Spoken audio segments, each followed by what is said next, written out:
This is your weekly news roundup from PNN for the week ending July 19th, 2013.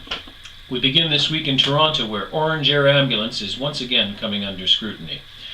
Ontario's interim chief coroner says Orange Ambulance is responsible for 2 patient deaths. Dr. Dan Cass made the claim Monday at a press conference. Cass reviewed 40 cases where patients had died after an air ambulance was hailed. He said lengthy response times, inadequate paramedic training, and staff shortages contributed to the failings. Aircraft equipment problems and poor cabin design also played a role. Elsewhere in Canada, September 6th has been set for the next court date for a Nova Scotia paramedic accused of stealing morphine from his employer.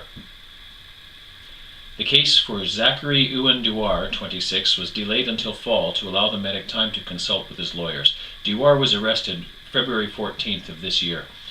He has been charged with possession of morphine, breach of trust, theft, possession of stolen property, and mischief. Paramedic Kenneth Wade Cost, 47, was also arrested on narcotics charges. His next court date is August 6th in Liverpool. And now over to the United States. An Illinois paramedic firefighter shot by police earlier this month in Chicago may have been preparing to commit suicide. That, at least, is the explanation being offered by authorities in relation to the July 11th shooting. Officers opened fire on the unidentified medic when he pointed his wallet at them. Cops were originally called to the man's car just before lunchtime. The man's wife said he was worried about his safety because he was depressed. A Lancaster paramedic was charged last week with striking and killing a woman and her 2 sons. Kusin Has Akhmedov, 23, was out on bail on fraud charges at the time. Akhmedov was allegedly drag racing when the mishap occurred.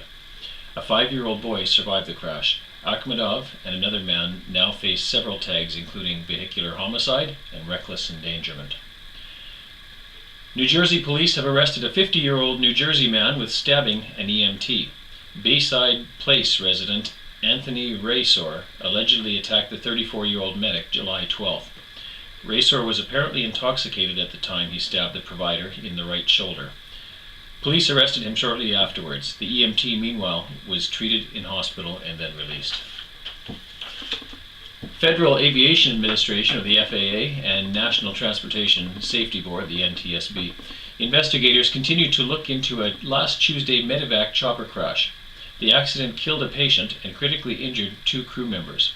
The Talahena, Oklahoma mishap took place just after takeoff.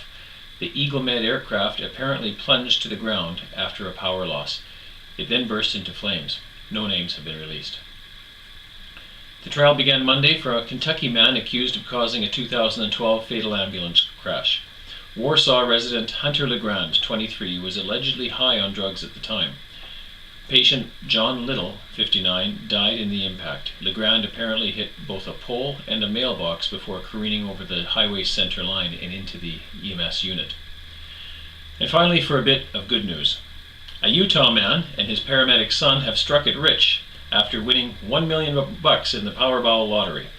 West Valley City resident Mike Middlemiss and his South Jordan son Chris purchased the winning ticket in June. Chris said he will use his share of the funds to pay off student loans and to purchase a home.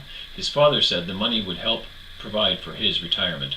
That's all for this week. Now you're up to date with your PNN Weekly News.